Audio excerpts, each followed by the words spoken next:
ಮಲ್ಪೆ ಮೀನುಗಾರಿಕಾ ಬಂದರಿನಲ್ಲಿ ಕಳ್ಳತನ ಆದಂತಹ ಸುದ್ದಿ ಸಾಕಷ್ಟು ಸಂಚಲನವನ್ನ ಮೂಡಿಸಿತ್ತು. ತದನಂತರ ಅಲ್ಲಿಯ ಭದ್ರತೆ ಬಗ್ಗೆ ಈಗ ಸಾಕಷ್ಟು ಚರ್ಚೆಗಳು ನಡೀತಾ ಇದ್ದು, ಬಂದರು ಒಳಗಡೆ ಎಲ್ಲೂ ಸಿಸಿಟಿವಿ ಅಳವಡಿಕೆ ಆಗಿಲ್ಲ. ಬಂದರು ನಿರ್ವಹಣೆಯ ಅವಧಿ ಕೂಡ ಮುಗಿದಿದ್ದು, ಹೊಸ ಟೆಂಡರ್ ಕರೆದಿಲ್ಲ ಎಂಬ ಆರೋಪಗಳಿವೆ. ಸಾವಿರಾರು ಕೋಟಿ ರೂಪಾಯಿ ವ್ಯವಹಾರ ನಡೆಯುವ ಮಲ್ಪೆ ಮೀನುಗಾರಿಕಾ ಬಂದರಿಗೆ ಸರ್ಕಾರ ಮೀನುಗಾರಿಕಾ ಇಲಾಖೆ ಸೂಕ್ತ ಭದ್ರತೆಯನ್ನ ಕೊಡಬೇಕು. ಸೆಕ್ಯೂರಿಟಿಗಳನ್ನ ಪೊಲೀಸರನ್ನ ನೇಮಿಸಬೇಕು ಎಂದು ಒತ್ತಾಯ ಕೇಳಿ ಬಂದಿದೆ. ಬಂದರಿನಲ್ಲಿ ಮೀನನ್ನ ಕದ್ದ ಮಹಿಳೆಗೆ ಮೊಗವೀರ ಮಹಿಳೆ ಮತ್ತು ಅಲ್ಲಿ ಸೇರಿದಂತಹ ಗುಂಪು ಹಲ್ಲೆ ನಡೆಸಿದ ಪ್ರಕರಣಕ್ಕೆ ಸಂಬಂಧಿಸಿದಂತೆ ಈಗಾಗಲೇ ಹಲವಾರು ಖಂಡನೆಗಳು ಬರ್ತಾ ಇದೆ.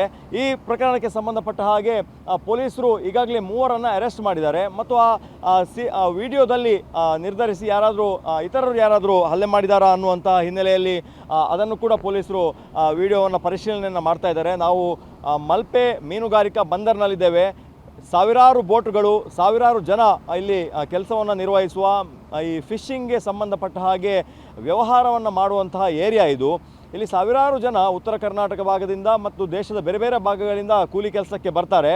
ಅವರು ಮತ್ತು ಸ್ಥಳೀಯ ಮೊಗವೀರರು ಇಲ್ಲಿ ಫಿಶಿಂಗ್ಗೆ ಸಂಬಂಧಪಟ್ಟ ಬಿಸ್ನೆಸ್ಸನ್ನು ಮಾಡ್ತಾರೆ. ಈ ಸಂದರ್ಭದಲ್ಲಿ ಸುಮಾರು 10,000 ರೂಪಾಯಿಯ ಮೀನನ್ನು ಮಹಿಳೆ ಕದ್ದಿದ್ದಾಳೆ ಅನ್ನುವಂಥ ಒಂದು ಆರೋಪ ಇದೆ.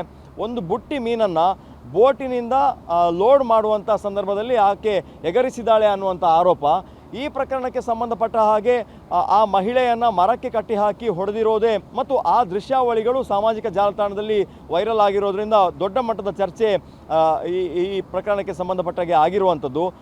ಈಗಾಗಲೇ 3 ಪೊಲೀಸರು ಬಂಧಿಸಿದ್ದಾರೆ. ಸದ್ಯ ಇರುವಂತಹ ಇಲ್ಲಿ ಪ್ರಶ್ನೆ, ಮೀನುಗಾರಿಕಾ ಬಂದರಿನಲ್ಲಿ ಸರಿಯಾದ CCTV ವ್ಯವಸ್ಥೆಗಳು ಇಲ್ಲ ಅನ್ನುವಂಥದ್ದು.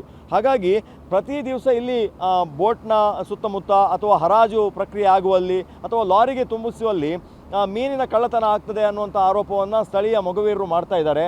ಹಾಗಾಗಿ CCTV ಇದ್ದರೆ ಆ ಸಂದರ್ಭದಲ್ಲಿ ಯಾರು ಮೀನುಗಾರಿಕೆಗೆ ವೃತ್ತಿಗೆ ಸಂಬಂಧಪಟ್ಟ ಕಾರ್ಮಿಕರಿದ್ದಾರೆ ಅವರು ಸಾಕಷ್ಟು ಮುನ್ನೆಚ್ಚರಿಕೆಯನ್ನು ಎಚ್ಚೆತ್ತುಕೊಳ್ತಾರೆ.